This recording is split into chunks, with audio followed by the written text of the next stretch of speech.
Hello नमस्कार, मी Suvarna home kitchen मध्ये परत एकदा तुमचं अगदी मनापासून स्वागत। सगळ्या सबस्क्रायबरचे धन्यवाद, सगळ्या व्ह्यूअर्सचे धन्यवाद, सगळ्यांचे अगदी मनापासून आभार। मी आज सगळ्यांना आवडणारी, छोटे मोठे मुलांना, सगळ्यात जास्ती मुलांना आवडणारी अशी छान रेसिपी दाखवणार आहे, ती म्हणजे व्हेज मोमोज। घेतलेली एक सिमला मिरची, एक कांदा, 2 ते 3 गाजर घ्यायचेत आपल्याला आणि थोडासा घ्यायचा आहे कोबी। तर एक तर तुम्ही हे सगळं अगदी बारीक चिरून घेऊ शकता किंवा मग किसूनही घेऊ शकता किंवा मग चॉपर मधनं चॉप करूनही घेऊ शकतात। आता मी हे छान सगळं बारीक किसून घेणार आहे। आपल्याला साल काढून घ्यायचे गाजराचे। आता बघा, मी कोबी, त्यानंतर गाजर, कांदा छान बारीक किसून घेतलेला आहे आणि ढोबळी मिरची थोडीशी अगदी बारीक चिरून घेतलेली आहे, थोडंसं घेतलंय कॉर्न। आता काय करायचं, या सगळ्या भाज्यांना पाणी खूप सुटतं, तर मीठ लावून 1 चमचा मी घेतेय मीठ, अशा मिक्स करून ठेवायच्या आहेत। 10 मिनिटासाठी आपल्याला या सगळ्या भाज्या मिक्स करून ठेवायच्या आहेत। मीठ लावून ठेवलंय तोपर्यंत आपल्याला मोमोज साठी जी आपण चटणी बनवणार आहे ना, ती चटणीची आपण तयारी करून घेऊया। त्यासाठी मी इथे घेतलेले 1 ग्लास पाणी, 1 ग्लास पाणी घेतलेलं आहे मी। त्यानंतर 5 ते 6 लाल मिरच्या घेतलेल्या आहेत, या तिखट मिरच्या आहेत थोड्याशा, 6 ते 7 लसणाच्या पाकळ्या, 1 इंच आलं आणि 4 टोमॅटो। हे छान आता आपल्याला पाण्यात उकडून घ्यायचंय। तर बघा, टोमॅटो असे छान अर्धे अर्धे आपल्याला चिरून घ्यायचे आहेत चटणीसाठी।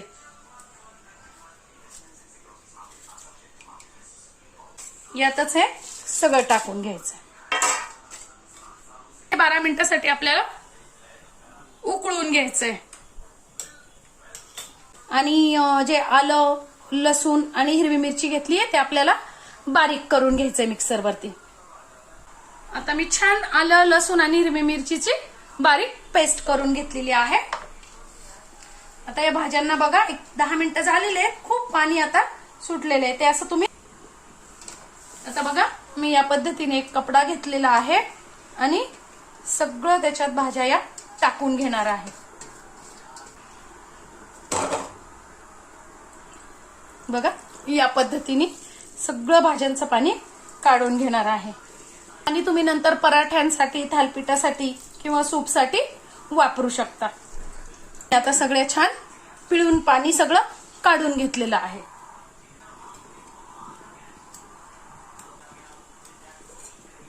बघा, छान कोरड्या झालेल्या आहे भाज्या। आता यात आपल्याला मीठ वगैरे काहीच टाकायची गरज नाहीये। आता फक्त आपण जे आलं, लसूण बारीक करून घेतलेलं आहे ना, ते टाकून घ्यायचंय। 1 वाटी मैदा घेतलेला आहे, आपल्याला काहीच टाकायचं नाहीये। मैदा छान आपल्याला भिजून घ्यायचा आहे। तेल, मीठ वगैरे काहीच टाकायचं नाहीये, त्याने मोमोजचा कलर बदलू शकतो, म्हणून काहीच टाकायचं नाही। फक्त मैदा आपल्याला छान, आपण पोळीची कणिक कशी भिजवतो तसं फक्त कणकेपेक्षा थोडंसं असं घट्ट असा गोळा तयार करून घ्यायचा आहे। तर गोळा सैल झाला तर तुम्हाला मोमोजला आकार देता येणार नाही।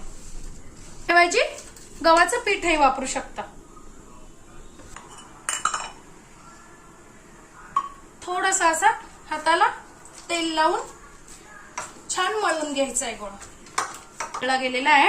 आता 10 मिनिटासाठी असाच आपल्याला हा झाकून ठेवायचा आहे। बघा, छान आपले टोमॅटो पण शिजलेले आहे। आता मी ते 1 चमचा कॉर्नफ्लॉवर घेतलेला आहे, त्यात थोडंसं पाणी टाकून आपल्याला पेस्ट करून घ्यायची त्याची।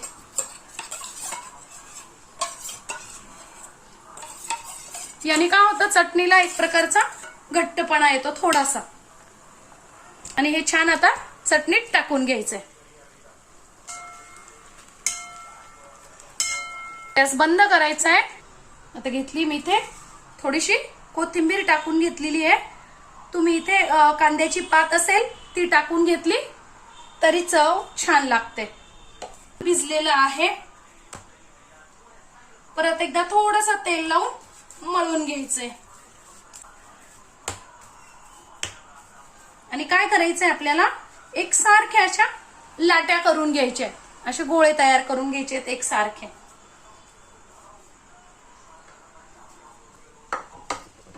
थोडंसं त्याला तेल लावून घ्यायचंय असं, आणि थोडासा लावून घ्यायचा आहे मैदा.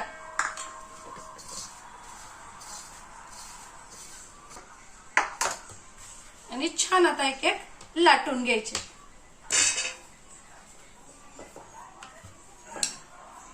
आता लाटताना काय करायचंय, खूप पातळ नाही लाटायचे आणि खूप जाडही नाही लाटायचे. जसं आपण पोळी लाटतो ना, फुलकं लाटतो, पोळी लाटतो, तसे छान लाटून घ्यायचे, इतके जाड. आता काय करायचंय, या पद्धतीने आपल्याला भाजी भरून घ्यायची आहे. आणि बघा मी तुम्हाला दाखवते आता कसं त्याला आपण मोदकाला कसं करतो, प्लेट्स पाडत चालतो, तशा छान अशा छोट्या छोट्या प्लेट्स पाडत चालायच्या आहेत. बघा या पद्धतीने.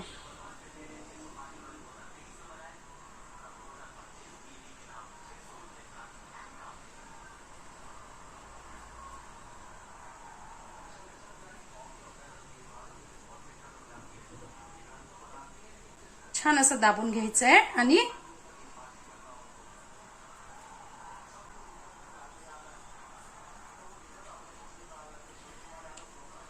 मी आणखी एक करून दाखवते. आपण जसं मोदकाला करत चालतो ना, सेम त्या पद्धतीने आपल्याला प्लेट्स करत चालायचे आहेत.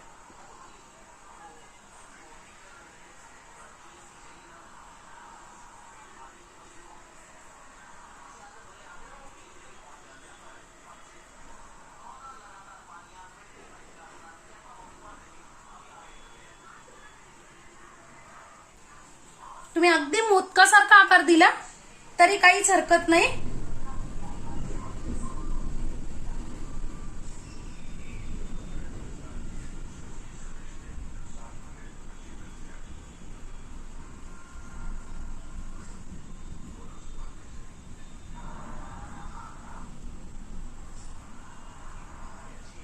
बघा या पद्धतीने आता मी सगळे असे या आकारात छान बनवून घेणार आहे.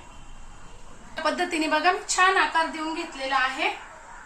आता स्टीमर मध्ये ठेवण्यासाठी त्याला छान तेल लावून घ्यायचंय आपल्याला. तुम्ही आपल्याला मोमोज छान यावर ठेवून घ्यायचे प्लेटवर. आता याला पण वरतून असं तेल लावून घ्यायचंय. एक 15 ते 20 मिनिटासाठी स्टीम होण्यासाठी ठेवायचे.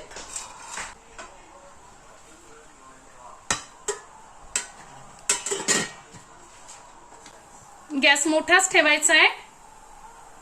मोमोज स्टीम होईपर्यंत, आता आपले मोमोज स्टीम होईपर्यंत मी इथे चटणीची माझ्याकडनं ती व्हिडिओ नाही झाली, पण मी यात फक्त मीठ, साखर आणि जिरे घालून घेतलेले आहेत. आता हे आपल्याला सगळं चटणी बारीक करून घ्यायची आहे. मस्त अशी आपली चटणी तयार आहे. 15 मिनिटं झालेली आहे आणि आपले मोमोज मस्त असे तयार झालेले आहेत.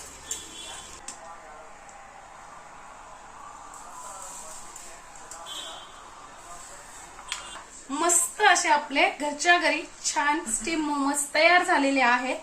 ते तुम्ही छान लाल चटणी बरोबर किंवा मेयोनीज बरोबरही खाऊ शकता. माझी आजची व्हिडिओ तुम्हाला कशी वाटली कमेंट्स मध्ये नक्की सांगा. चॅनलवर नवीन असाल तर सबस्क्राईब करा, चॅनलला लाईक शेअर नक्की करा. धन्यवाद.